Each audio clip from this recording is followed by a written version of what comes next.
Assalamualaikum warahmatullahi wabarakatuh. Perkenalkan, nama saya Nur Aprila dengan NIM J1A121055. Pada video kali ini, saya akan mempresentasikan tugas saya dalam mereview jurnal artikel tugas mata kuliah Current Issue. Artikel yang saya review berjudul Faktor-faktor yang berhubungan dengan kepatuhan screening hepatitis B cervix antigen pada ibu hamil di Provinsi Bengkulu. Adapun identitas dari jurnal tersebut, penulisnya Danur Aziza, Jipri Suyanto, Handi Rustandi, dan juga Sri Susanti. Diterbitkan pada Jurnal Public Health of Indonesia, volume nomor 10, nomor 3, edisi bulan Juli sampai September tahun 2024. Langsung saja latar belakang pada penelitian ini. Hepatitis B merupakan kondisi infeksi yang dapat ditularkan dari satu orang ke orang lain melalui kontak langsung dengan cairan tubuh penderita. Nah, hepatitis B dianggap sebagai penyakit infeksi berbahaya selama beberapa minggu. Alasannya terkait dengan masa inkubasinya yang begitu cepat, yang biasanya berkisar antara 1,5 hingga 6 bulan. Namun, bukan hanya masa inkubasinya yang dianggap berbahaya, tetapi juga konsekuensi dan juga tantangannya. Lundbeck menggarisbawahi fakta bahwa ibu hamil dianggap sebagai salah satu kelompok demografi yang rentan di dunia. Hepatitis B dapat memberikan dampak yang cukup besar pada ibu hamil, yang dapat mengakibatkan BBLR atau berat badan lahir rendah, yang merupakan faktor utama penyebab terjadinya status gizi yang kurang pada anak usia dini. Terdapat bukti bahwa insiden infeksi hepatitis B di dunia, yaitu Asia Tenggara, Afrika, Kepulauan Pasifik, dan cekungan Amazon adalah wilayah yang memiliki frekuensi tertinggi, dengan tingkat yang berkisar antara 8% hingga 15%. Anak-anak di Amerika Timur, Utara, dan juga Selatan terserang virus dengan tingkat yang lebih besar dari 60%. Sementara untuk di Indonesia, provinsi-provinsi yang memiliki angka prevalensi pemeriksaan hepatitis B cervix antigen terendah yaitu ada di Sumatera Utara dengan prevalensi 10,6%, kemudian Papua Barat, Papua, Sulawesi Utara, Maluku, Kepulauan Riau, Sulawesi Tenggara, Riau, Maluku Utara, dan juga Bengkulu dengan prevalensi 47,9%. Terdapat berbagai penyebab meningkatnya jumlah kasus hepatitis B pada ibu hamil di Provinsi Bengkulu. Nah, terjadinya penurunan jumlah penduduk yang mengikuti program Jaminan Kesehatan Nasional atau JKN menjadi salah satu faktor penyebab tersebut. Sedangkan faktor-faktor spesifik yang menyebabkan rendahnya keikutsertaan program JKN dan juga pelayanan antenatal di Provinsi Bengkulu belum dilakukan penelitian lebih lanjut. Adapun tujuan dari penelitian ini, yang pertama untuk mengetahui tingkat kepatuhan ibu hamil dalam menjalani pemeriksaan hepatitis B cervix antigen, dan yang kedua untuk mengetahui faktor-faktor yang mempengaruhi kepatuhan ibu hamil dalam melakukan pemeriksaan hepatitis B cervix antigen. Selanjutnya, metode penelitian. Pada penelitian ini menggunakan metode lintas bagian. Wawancara langsung digunakan untuk mengumpulkan data penelitian, yaitu dengan menggunakan kuesioner termasuk persepsi ibu, dukungan pasangan, dukungan penyedia layanan kesehatan, kualitas ibu, dan juga kecenderungan ibu untuk melakukan pemeriksaan hepatitis B cervix antigen. Lokasi penelitian ini dilakukan di Provinsi Bengkulu yang meliputi 9 kabupaten dan 1 kota yang dilakukan pada bulan Januari tahun 2024. Selanjutnya, sampel pada penelitian ini menggunakan metode multi-stage random sampling, di mana terdapat sebanyak 488 responden. Adapun kriteria inklusinya yaitu wanita yang sudah menikah, menunjukkan keterampilan komunikasi verbal yang baik, dan menunjukkan kemauan untuk ikut berpartisipasi. Sedangkan kriteria eksklusinya yaitu wanita yang tidak memiliki keterampilan literasi yang baik, wanita yang memiliki masalah kesehatan kronis, dan juga wanita yang tidak memiliki pasangan atau pendamping. Selanjutnya, instrumen pada penelitian ini yang pertama kuesioner data demografi yang dilakukan melalui wawancara, kedua ada tes hepatitis cervix antigen yang menggunakan sampel darah dan juga aplikasi dan juga software aplikasi SPSS. Penelitian ini menggunakan beberapa analisis data.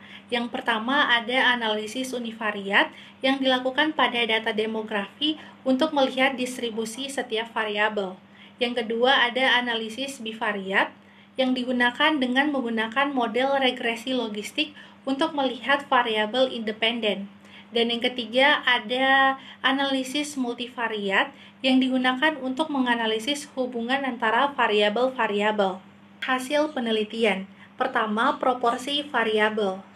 Uji univariat mengungkapkan bahwa mayoritas partisipan terlibat dalam pernikahan dini.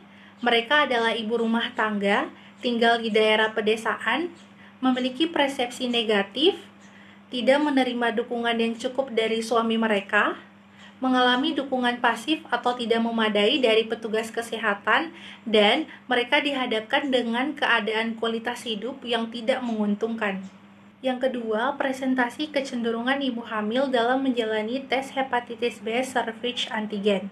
Berdasarkan tabel ini, dengan interval kepercayaan 95% dapat ditarik kesimpulan bahwasanya dari hasil analisis univariat menunjukkan bahwa sebagian besar ibu hamil menunjukkan kurangnya kemauan untuk melakukan tes hepatitis B cervix antigen. Ketiga, faktor-faktor yang berhubungan dengan kemauan dalam melakukan tes hepatitis B cervix antigen. Nah, hasil analisis multivariat menunjukkan bahwa keenggangan pasangan yang hamil untuk menjalani pemeriksaan hepatitis B cervix antigen. Hal ini dikaitkan dengan sejumlah karakteristik yang menjadi kontribusi utama. Di antaranya adalah persepsi subjektif pasangan ibu hamil, kualitas hidup mereka, usia mereka pada saat menikah, kurangnya dukungan dari suami, kurangnya dukungan dari tenaga kesehatan, pekerjaan pasangan ibu hamil, dan juga lokasi geografis tempat tinggal mereka. Pembahasan. Menurut Curtis et al. Tahun 2012, mengungkapkan bahwa hepatitis B merupakan penyakit serius yang menimbulkan masalah besar dalam skala global.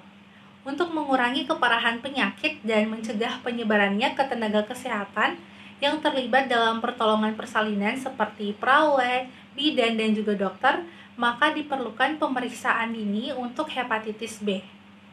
Kemudian, menurut Liu et al. Tahun 2022 mengungkapkan bahwa persepsi adalah proses kognitif yang mengarahkan pada interpretasi dan juga pemahaman individu terhadap materi atau pesan yang mereka terima. Penelitian yang dilakukan oleh Arjal tahun 2023 menemukan bahwa warisan budaya seringkali bertindak sebagai penghalang bagi pilihan utama inisiatif kesehatan dalam masyarakat.